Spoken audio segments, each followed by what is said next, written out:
Assalamualaikum warahmatullahi wabarakatuh. Alhamdulillah wassalatu wassalamu ala Rasulillah, amma ba'd. Pada kesempatan kita kali ini kita akan membahas tentang sebuah masa dari masa-masa kejayaan Islam yang biasa dikenal dengan the golden age of Islam. Salah satu masanya yaitu masa Bani Umayyah.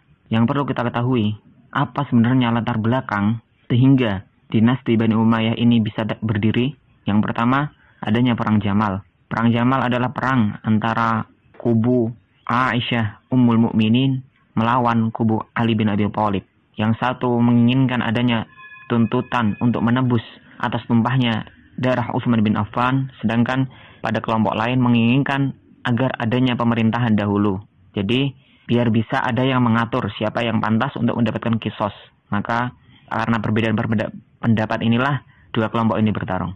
Setelah perang Jamal, maka disusul perang kedua yaitu perang Siffin yang masih sama-sama berbeda pendapat dalam hal tersebut.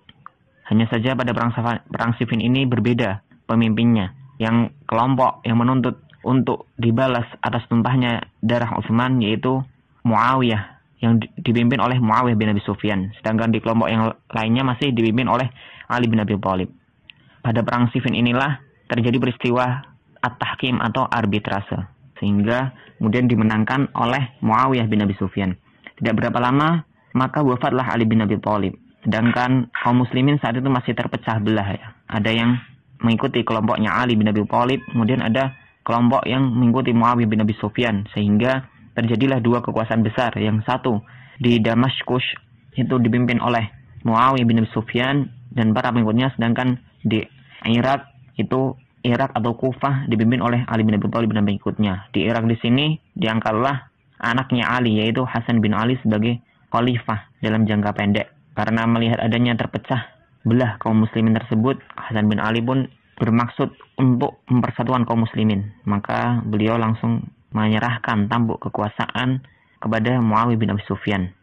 Pada penyerahan kekuasaan inilah biasa disebut dengan Amul Jamaah atau tahun kesatuan ya, karena disitulah bersatu kaum muslimin.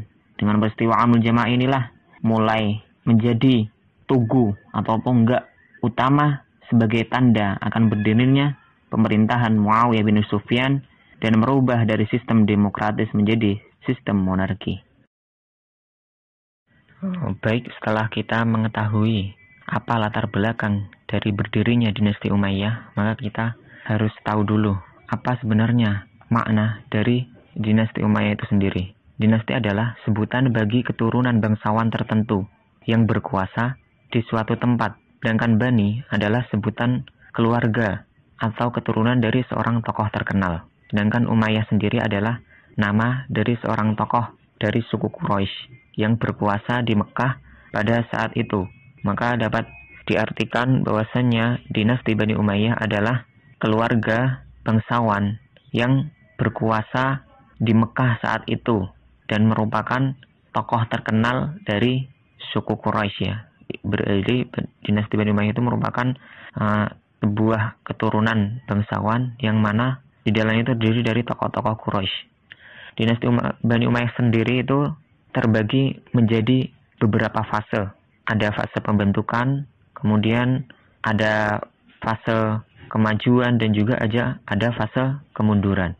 Yang pertama fase pembentukan. Fase pembentukan sendiri adalah fase di mana dinasti Umayyah itu mulai dibentuk atau mulai melebarkan sayap-sayap kekuasaannya ke wilayah yang lain. Fase pembentukan di sini ada 5 khalifah yang ikut andil di dalamnya. Yang pertama ada Khalifah Muawiyah bin Abi Sufyan. Kemudian yang kedua ada Yazid bin Muawiyah. Kemudian yang ketiga ada Muawiyah bin Yazid atau biasa dikenal dengan Muawiyah II. Yang keempat Marwan bin Al-Hakam atau Marwan I. Yang kelima Abdul Malik bin Marwan. 5 khalifah ini disebutkan oleh ahli sejarah adalah 5 khalifah yang membentuk akan pondasi-pondasi kokoh Bani Umayyah. Kemudian fase yang kedua yaitu fase kemajuan. Fase kemajuan di sini juga diprakarsai oleh 5 khalifah. Yang pertama ada Walid bin Abdul Malik atau biasa dikenal dengan Al-Walid I.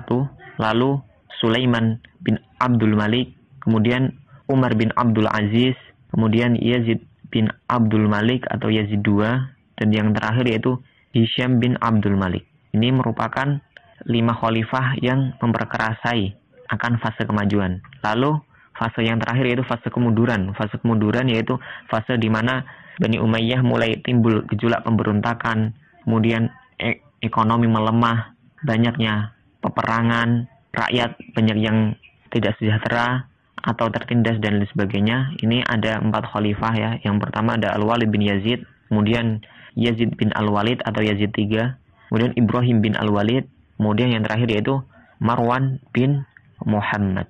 Pada masa dinasti Bani Umayyah sendiri, kondisi masyarakat terbagi menjadi beberapa kelompok. Yang pertama itu kelompok pendukung dinasti Umayyah, yang mana mereka berasal dari Suriah, Mesir, dan Syam. Mereka berpendapat bahwa khalifah harus dari keturunan Umayyah, yang merupakan termasuk keturunan bangsawan besar di Mekah saat itu ya, dari suku Quraisy. Lalu kelompok yang kedua adalah pendukung Ali bin Abi Thalib, yang mana mereka ini biasa disebut dengan kelompok Syiah.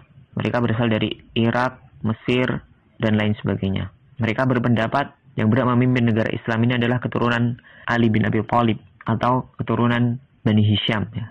Lalu kelompok ketiga ada kelompok Khawarij, yaitu kelompok yang menentang Muawiyah dan juga Ali. Mereka meyakini bahwasannya keduanya telah keluar dari Islam pada peristiwa Tahkim. Dan menurut kelompok ini, yang memimpin Islam itu boleh siapa saja asal dia itu memiliki kemampuan dalam hal tersebut. Lalu yang terakhir itu ada kelompok minoritas yang terdiri dari budak Persia dan juga sedikit dari kelompok Murji'ah. Pada masa Bani Umayyah ini juga terbentuklah beberapa lembaga. Kalau sekarang biasa disebut dengan menteri. Kalau dahulu masuknya ke dalam lembaga.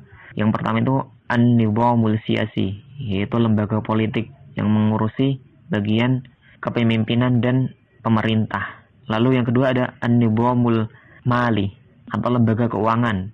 Lembaga ini biasa mengurusi perbendaharaan negara, baik itu dari pajak, zakat maupun yang lainnya. Lalu yang ketiga ada An-Nizamul Idari, itu lembaga tata usaha negara. Lembaga ini yang mengurusi akan administrasi negara, dimulai dari tulis menulis, kemudian yang lainnya. Lalu yang keempat ada An-Nizamul Qadhi, yaitu lembaga kehakiman atau kalau sekarang biasa disebut dengan MA, Mahkamah Agung. Lembaga inilah yang mengurusi akan adanya keadilan jika terjadi sebuah sengketa dalam perkara. Lalu yang terakhir ada An-Nizamul Harbi, yaitu lembaga keamanan. Maka lembaga inilah yang bertugas untuk menjaga keamanan negara Umayyah saat itu di Damaskus jika ada pemberontakan, penyerangan, dan lain sebagainya. Dari beberapa lembaga tadi juga terbentuk cabang lain, yaitu biasa disebut dengan sekretaris atau notaris ya. Di sini juga terbentuk 5 sekretaris. Yang pertama ada Katibur Rosail atau sekretaris administrasi. Dan ini masuk bagian lembaga tata usaha. Dialah yang akan menjadi kunci dari bawahan-bawahannya, atau dia yang memimpinnya, disebut dengan Katibur Rosail. Lalu Katibul Kharaj, sekretaris keuangan. Ini dia juga pemimpin di lembaga keuangan yang akan mengurusi bawah-bawahannya jika ada suatu masalah ataupun kendala dalam keuangan negara.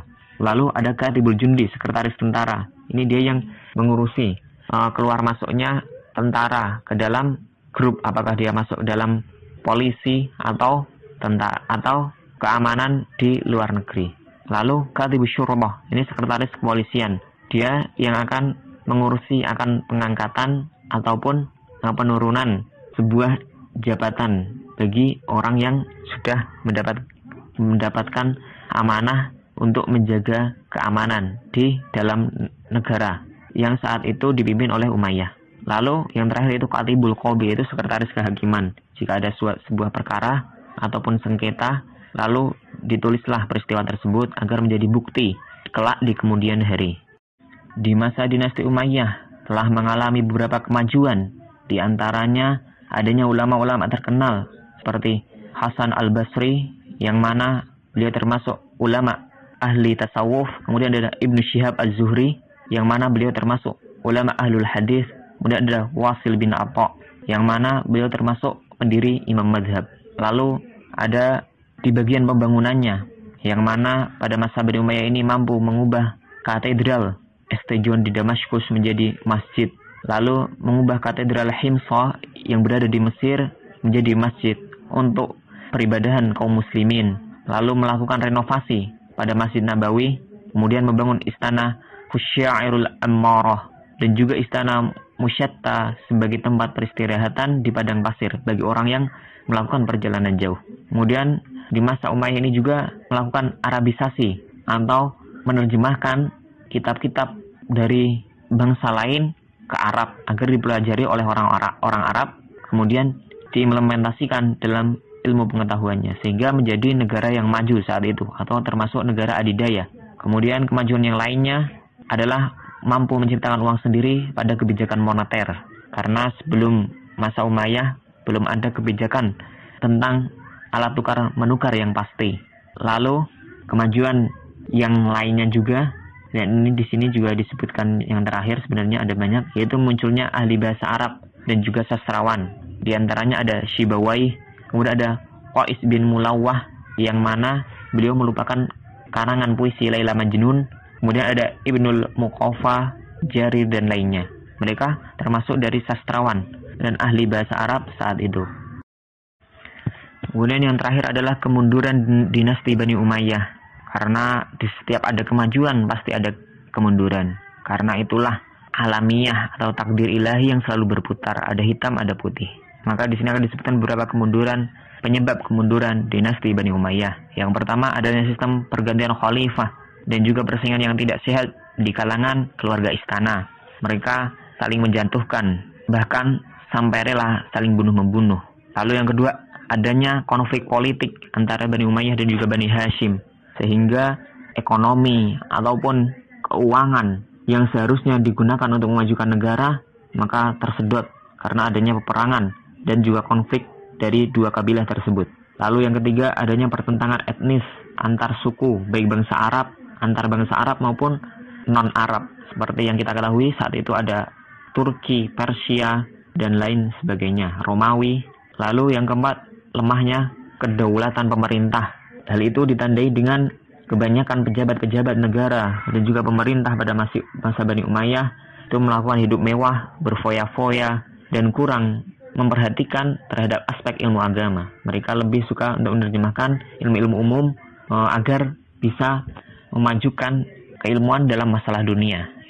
Lalu yang terakhir yaitu munculnya kekuatan baru yang didukung oleh Bani Hashim yang saat itu dipimpin oleh Al-Abbas. Mungkin cukup sekian, kurang lebihnya mohon maaf. Terima kasih.